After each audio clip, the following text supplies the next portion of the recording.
Today I'll be sharing one of my favorite fall recipes, an easy and delicious pumpkin spiced buttercream. We're going to begin by making the pumpkin spice. So this is 3/4 of a teaspoon of ground cinnamon, 1/2 of a teaspoon of ground ginger, 1/4 teaspoon of ground nutmeg, and 1/8 of a teaspoon of ground cloves. Give this a quick whisk until it's well combined, and I'm going to leave a large batch recipe down below as well.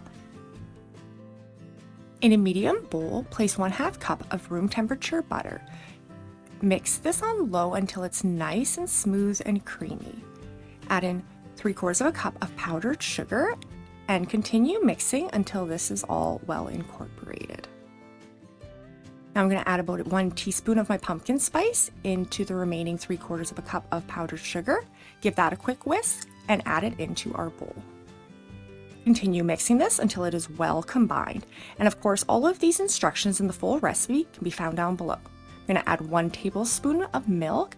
Make sure to scrape down your bowl so everything gets well incorporated, and give this a mix for about 30 seconds until that milk is well incorporated and everything's nice and smooth and creamy. If it's still too thick, just add another tablespoon of milk.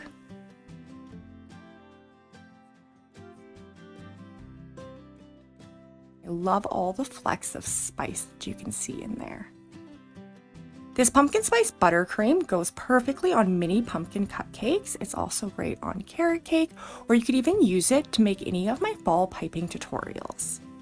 If you have enjoyed today's video, I'd appreciate it so much if you would give it a like or subscribe to see the upcoming videos in our fall series.